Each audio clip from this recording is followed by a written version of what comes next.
Good morning. সকাল সকাল চলে এসেছি আবার একটা ব্লগ নিয়ে। আজকে তোমাদের সাথে খুব সুন্দর একটা জিনিস শেয়ার করব। আজ থেকে প্রায় 3 বছর আগে শ্বশুর বাড়ির সবার সাথে ভাইজাগ গিয়েছিলাম, মানে আমার সেটা বিয়ের আগে।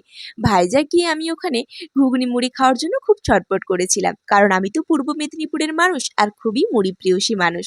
তাই আমার ওখানে গিয়ে বড্ড মুড়ি খেতে ইচ্ছে করেছিল, কারণ ওখানে আমরা প্রায় 2-2.5 দিনের মতো ছিলাম।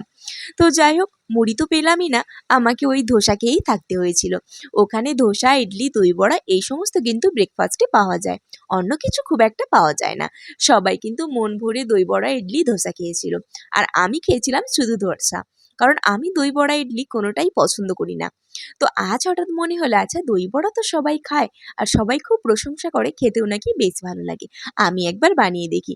তবে কি বলবো, খেতে এত সুন্দর হয়েছিল যে কি বলবো, তোমাদেরকে আমি বানানোর আগেই বলে দিলাম। মানে আমি তো বানিয়ে খেয়ে নিয়েছি, তারপরে ভিডিওটা শেয়ার করছি, তাই তোমাদের বলে দিলাম কেমন টেস্ট হয়েছিল। সত্যি দুর্দান্ত খেতে হয়েছিল। আজ থেকে 3 বছর আগে যদি খেতাম, তাহলে আমি দই বড়াটা এর আগেই বানিয়ে ফেলতাম। তো যাই হোক, বিউলির ডালটা সারা রাত ভিজিয়ে রেখেছিলাম, সেটাকে আমি মিক্সিতে ব্লেন্ড করে নিয়ে বেশ কিছুক্ষণ ধরে ডালটা ফেটিয়ে নিয়েছিলাম অল্প লবণ দিয়ে। তারপরে আমি এটা হালকা আঁচে তেলের উপরেই বল বল করে দিয়ে বড়াগুলো খুব ভালো করে ভেজে নিয়েছিলাম। হ্যাঁ, এটা কিন্তু একদম লো ফ্লেমেই ভাজবে।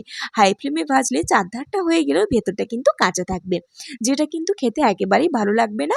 আর বিউলির ডালের কাঁচা গন্ধটা থেকে যাবে, যেটা একেবারেই ভালো লাগবে না। তো দেখো, সমস্ত বড়াগুলো ভাজা হয়ে গিয়েছে। এখন আমি এগুলো ছেঁকে রেখে দেবো, যাতে বেশ কিছুক্ষণ ধরে ঠান্ডা হয়ে যায়। আর এদিকে আমি অন্য প্রসেসিংটা করে নিচ্ছি। এখানে আমি একটা পাত্রে দেখো বেশ কিছুটা জল নিয়ে নিয়েছি, আর পরিমাণ মতো লবণ, আর তার মধ্যে চিনি দিয়ে দিয়েছি। চিনি লবণটাকে একটু ভালোক্ষণ ভালো করে গুলিয়ে নেওয়ার পরে তার মধ্যে আমি তেলের মধ্যে এখানে দেখো মেথি, জিরা, ছোট ছোট করে আদা কুচি সেটা দিয়েছিলাম। দিয়ে এটা ভালো করে জলটার সাথে মিক্সড করে এবার আমি ভেজে রাখা ডালের বড়াগুলো দিয়ে দেবো। আর বড়াগুলো দিয়ে এটাকে বেশ কিছুক্ষণ রেখে দিতে হবে, যাতে বড়াগুলো জলটা অ্যাবজর্ব করে একটু নরম হয়ে যায়। তো আমি এদিকে যে দইয়ের মধ্যে চিনি দিয়ে রেখেছিলাম, এটাকে ফ্রিজে রেখেছিলাম, ফ্রিজ থেকে বের করে খুব ভালোভাবে মিক্সড করে নিচ্ছি। আর এটা দেখো একদম স্মুথ একটা পেস্ট হয়ে যাবে। তো তারপরে আমি এখানে ধনেপাতার চাটনি বানিয়েছিলাম। ধনেপাতা, কাঁচা লঙ্কা, আদা, বিট লবণ আর জিরে গুঁড়ো দিয়ে চাটনিটা বানিয়েছিলাম। তো এরপরে আমি যে বড়াগুলো ভিজিয়ে রেখেছিলাম সেগুলোকে দইয়ের মধ্যে দিয়ে দেবো।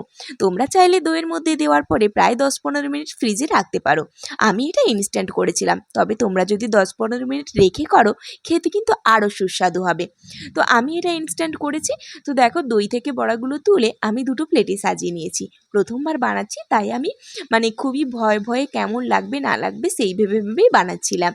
তো দেখো, আমি ওপর থেকে এখানে প্রথমে ধনিয়া পাতার চাটনিটা দিয়ে দেবো। তারপরে আমি এখানে একটা আমের চাটনি ব্যবহার করব। এখানে কিন্তু তোমরা তেঁতুলের সেই টক মিষ্টি চাটনি দিতে পারো। আমি আর বানাইনি ওটা, কারণ আমাদের তেঁতুলটা বাড়িতে নেই। আমি এখানে আমাদের আমের একটা আচার ছিল, সেই টক মিষ্টি আচার, সেটাই দিয়ে দিয়েছি। আর ওপর থেকে জিরে, ধনে আর পানমৌরির একটা গুঁড়ো বানিয়ে রেখেছিলাম, ওটা ছড়িয়ে দিলাম। আর একটু ভালো করে বিট লবণ দিয়ে দিয়েছি। দই বড়াতে যদি ঝুরি ভাজা না দিই, তাহলে এটা তো একেবারেই ইনকমপ্লিট থাকবে, তাই ঝুরি ভাজাটাও দিয়ে দিয়েছি। এত সুন্দর খেতে হয়েছিল যে গাইস কি বলবো, তোমরা একবার হলে এভাবে ট্রাই করে দেখো। দই বড়া খাওয়ার পরে সন্ধেবেলা মা এখান থেকে বেলবাংড়ি নিয়ে এসেছিল, এটা খেয়ে আজকে আমি আমার দিনটা শেষ করেছি। তো চলো, টাটা।